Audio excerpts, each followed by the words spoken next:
Twelfth physics chapter 1 से एक बहुत ही important derivation, and that is to find electric field at a point on equatorial line of an electric dipole. तो शुरू करते हैं। ये हमारे पास एक इलेक्ट्रिक डाइपोल है। इलेक्ट्रिक डाइपोल क्या होता है? जिसमें दो चार्जेस हों, दोनों का मैग्नीट्यूड सेम हो, लेकिन दोनों का जो साइन है वो अपोजिट हो। तो यहां पे हमारे पास ये इलेक्ट्रिक डाइपोल है जिसमें एक प्लस क्यू चार्ज है, एक माइनस क्यू चार्ज है, और इन दोनों के बीच का डिस्टेंस हम लोग मान लेते हैं कि 2a है।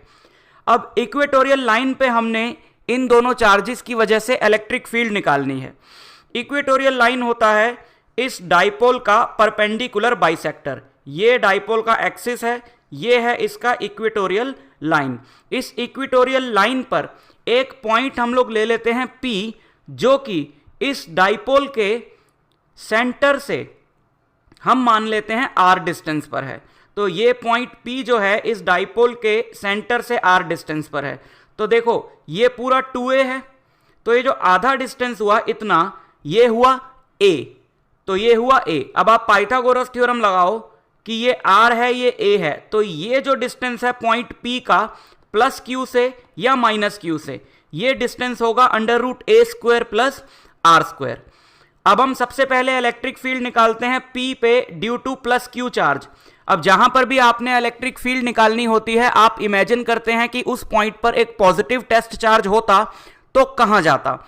तो ये प्लस क्यू की वजह से इस पॉइंट P पे अगर एक पॉजिटिव चार्ज होता तो वो रिपेल होता, यानी प्लस क्यू की वजह से जो इलेक्ट्रिक फील्ड होगी P पे वो इस डायरेक्शन में होगी, समथिंग लाइक दिस। उसका हम नाम दे देते हैं E subscript plus Q. Similarly minus Q की वजह से जो फील्ड होगी पॉइंट P पे वो माइनस क्यू की तरफ होगी, क्योंकि P पे रखा हुआ एक imaginary positive charge minus Q की तरफ अट्रैक्ट होगा। तो ये रही फील्ड। अब इन दोनों फील्ड्स का हम मैग्नीट्यूड निकालते हैं। आप जानते हो कि एक चार्ज Q से R डिस्टेंस पर इलेक्ट्रिक फील्ड होती है 1/4πε0 Q/r²। तो ये दोनों ही चार्जेस का जो मैग्नीट्यूड है वो Q है, और ये पॉइंट P का जो डिस्टेंस है इन दोनों चार्जेस से वो सेम है, यानी √a² प्लस r²। तो जो फील्ड होगी प्लस Q और माइनस Q दोनों की वजह से हम यहां पे लिख लेते हैं 1/4πε0 Q/√a² प्लस r² का whole square, which is 1/4πε0 Q/a² plus r²। And similarly minus Q की वजह से भी सेम फील्ड होगी, उसको भी एक बार लिख लेते हैं 1/4πε0 Q/√a² प्लस r² का होल स्क्वायर, यानी 1/4πε0 Q/a² प्लस r²। अब मान लेते हैं कि ये वाला जो एंगल है ये थीटा है, और क्योंकि ये दोनों लेंथ्स इक्वल हैं तो हम कह सकते हैं कि ये जो ट्राइंगल है ये आइसोसेलेस ट्राइंगल है। तो ये जो दूसरा वाला एंगल है ये भी क्या होगा? थीटा। अब आप क्या करो कि इस E प्लस क्यू और E माइनस क्यू के दो कंपोनेंट्स ले लो। अगर मैं यहां पर एक कंपोनेंट ड्रॉ करूं ये, तो देखो ये वाला एंगल थीटा है, तो इसके कॉरेस्पॉन्डिंग एंगल ये, this will also be theta, और ये एंगल थीटा है। तो ऑल्टरनेट इंटीरियर एंगल्स ऐसे चले हम ऐसे, तो ये वाला एंगल भी क्या होगा? थीटा। तो E प्लस क्यू का ये वाला कंपोनेंट और E माइनस क्यू का ये वाला कंपोनेंट दोनों क्या होंगे? कॉस थीटा वाले कंपोनेंट्स होंगे।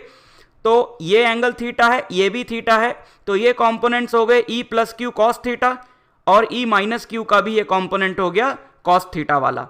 सिमिलरली इस E प्लस क्यू का साइन थीटा वाला कंपोनेंट ऊपर होगा और E माइनस क्यू का साइन थीटा वाला कंपोनेंट नीचे होगा। उनको भी एक बार बना लेते हैं। बट क्योंकि E प्लस क्यू और E माइनस क्यू का जो मैग्नीट्यूड है वो सेम है, तो ये दोनों कंपोनेंट्स जो होंगे वो इक्वल एंड अपोजिट होंगे, और ये दोनों क्या हो जाएंगे? ये दोनों कंपोनेंट्स कैंसिल आउट हो जाएंगे, और बचेंगे कौन से? कॉस थीटा वाले कंपोनेंट्स बचेंगे। तो जो नेट फील्ड होगी पॉइंट P पे वो इन दोनों कंपोनेंट्स का सम होगी। और क्योंकि E प्लस क्यू और E माइनस क्यू का मैग्नीट्यूड सेम है, तो अगर हम इन दोनों कंपोनेंट्स को ऐड करेंगे तो हम सीधा लिख सकते हैं इस पहले वाले कंपोनेंट का ट्वाइस, बिकॉज इन दोनों का मैग्नीट्यूड सेम है। तो E at equatorial line is 2 times E plus Q cos theta. अब आप ई प्लस क्यू की ये जो वैल्यू हमने ऊपर निकाली है इसको रख दें, और कॉस थीटा क्या होगा, देखो ये ट्राइंगल है, कॉस थीटा होता है बेस अपॉन हाइपोटेन्यूज, तो इस वाले ट्राइंगल में बेस है ए और हाइपोटेन्यूज है under root a square plus r square.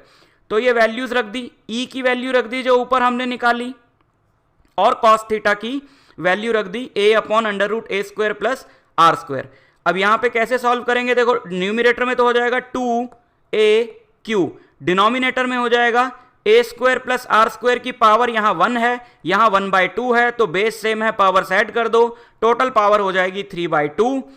तो ये हो जाएगा 2AQ upon 4 pi epsilon not r square plus a square whole की पावर 3/2। और आप जानते हो 2AQ जो होता है वो डाइपोल की डाइपोल मोमेंट होता है, तो 2AQ की जगह हम P लिख देते हैं, और फाइनल आंसर हमारा आ जाएगा इक्वेटोरियल लाइन पे इलेक्ट्रिक फील्ड का P upon 4 pi epsilon not a square plus r square whole to the power 3/2।